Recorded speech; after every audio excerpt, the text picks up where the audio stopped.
Sorry guys, I am feeling a little sick coming into this video. That is to say, I'm sick of ultra-wide monitors costing so much. Okay, no, but seriously. So this company, Zeotac, reached out to me offering to send their 34-inch LED curves monitor to have a look at. And initially I was just like, it's another cheap Korean monitor off eBay. And then I was like, right, it's a cheap Korean monitor off eBay that's 34-inch, ultra-wide, and is anywhere from $400 to $500 cheaper than the ones that you can get from brand names. So is it up to snuff? Let's find out.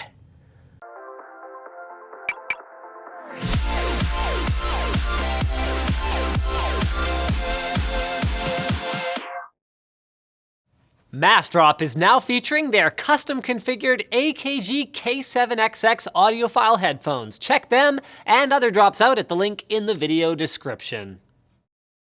All right, so let's get this baby open. So honestly, I wasn't even gonna look at this, like I said in the intro, but for more reasons than just,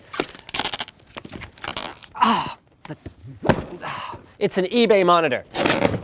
The reason that I didn't care was that I thought it was pretty similar in spec, but just cheaper compared to any other ultrawide you could get. What I didn't realize until I looked a little closer was it's 3440 by 1440, 34-inch ultrawide at 100 hertz with FreeSync for $400 to $500 less than what you would pay for either an Acer Predator or Asus's ROG equivalent at that size with G-Sync. So you are definitely giving up the tearing resistance of G-Sync, and you are giving up the A+ panel or whatever it is that you would get with a brand name, but you're still getting the ultra-wide experience, which I personally think is amazing. You're still getting high refresh rate. Anything above 60 is a very noticeable improvement. Going past 100 to 120, I'd say the gains start to drop off, but up to 100, it makes a huge difference, and you're getting it at a way lower price. So inside the box, we get a DisplayPort cable, we get a Korean power cable with a North American adapter that's bent, but that's okay. We get an arm. Oh, look, there's an arm in there! That kind of arm. We get a foot. Oh, look, there's a foot in there! It's fun. We get some screws, and we get some instructions, entirely in Korean. But there are a few useful specs in here. So it's using a Samsung VA panel, that's good to know. It runs at 60 hertz according to this, but it said 100 hertz on the eBay page. R1800, so this is a very, very curved monitor. Look how happy that makes me. So let's put this baby together. The foot bone's connected to the arm bone. The screw bone's connected to the foot bone. The arm bone's connected to the backbone. The backbone's connected to the monitor bone. And we lift it all up and it goes a little something like that. Overall, I gotta say I'm pretty impressed. I think they did a pretty good job aesthetically for like an off-brand monitor. The bezels are pretty thin. It does get a little bit fat near the back, but I like the silver chin bar. It's not that big. I like that it's made of metal. It's got like these screws on the bottom that give it kind of like an industrial kind of look. I wish the foot and the arm were not so glossy and such fingerprint magnets. If you take such a heavy monitor like this and you put it on a really tall arm, as soon as the user goes to type, you get a lot of monitor wobble, and that's really not the case with this one. Another polarizing bit is these little covers at the back. I personally am not a fan because all they seem to really do to me is force this wire to come out at the bottom where you're gonna see it from the front. Whereas if they were like over here and they routed over here or something, I would see more of a justification for them, but like you can't really do that. Ed likes them though, so I think that tells us everything we need to know about Ed's taste. The Microboard monitor is missing an audio output, so if you wanted to pass through to your headphones, you will not have that capability. But what it has is DisplayPort 1.2, HDMI 2, and DVI of all things. So what I don't know yet is exactly what resolutions and refresh rates it's going to run at for all of those interfaces, but darn it, I'm going to find out. So we're running off a GTX 1080 here, 6950X, 128 gigs of RAM. Is it turning on? The on-screen control buttons and placements are not a strong point, although, from my perspective, you can actually use the base as a mirror to see them. Hey, and it turned on anyway. No, there's no other way to see like any of the buttons. No, that's not intentional. I refuse to accept that that was their intent. Okay, so we got it fired up, and I will say this. Any sort of uncertainty with respect to the specifications of the refresh rate, we can put that to rest because this is clearly running at 100 hertz. Let's go ahead and fire up a game. Well, if there was any doubt that it magically had a G-Sync module in it, that tearing should put that to rest, but dang, it actually looks pretty good. Oh, and the menu's in Korean. Okay, there we go. Oh, this navigation is awful. Oh, what do the buttons do? Okay.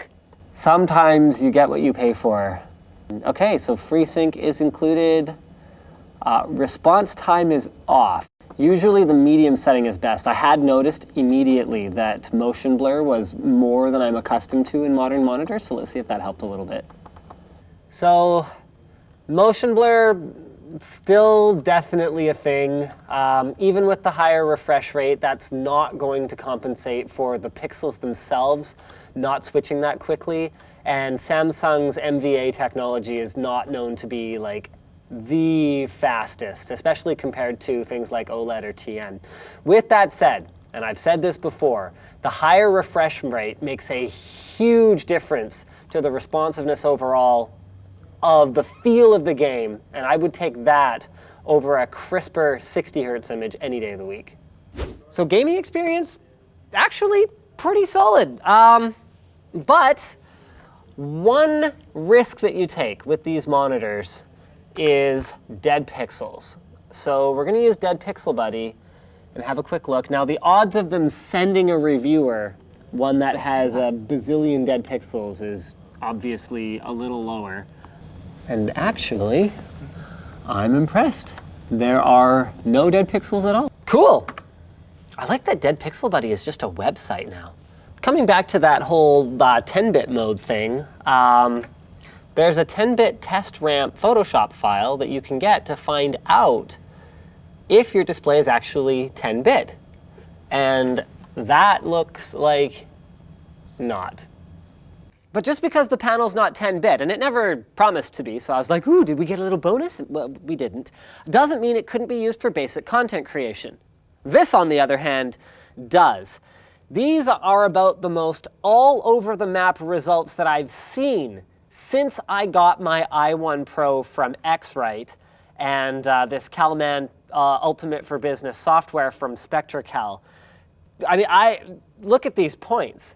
Some of them aren't even in the same neighborhood as the colors that they are supposed to be hitting here. Okay, so the last thing that's left is to check out all the different interfaces.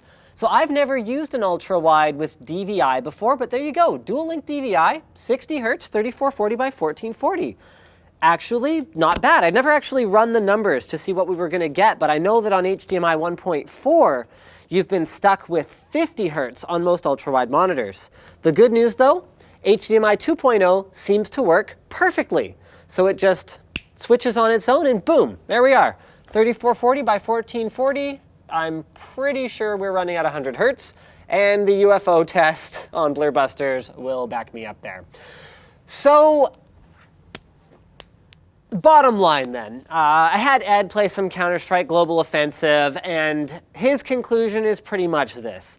If the option is between this and a faster pixel response time display like the 144 hertz TN that he has at home, he'll take the 144 hertz TN. But if the choice is between spending another $100 to get 25 fewer hertz, somewhat more accurate color, I actually did review this display from Acer in the past, and no HDMI 2.0, then this one actually looks like a pretty darn good option if you're only planning to game and you don't plan to do any serious color work, because that was not as compelling of a story. Ting! Yes, my friends, that is the sound that is made by the word that is the name of the sponsor for today, Ting, which I'm sure you guys figured out by now.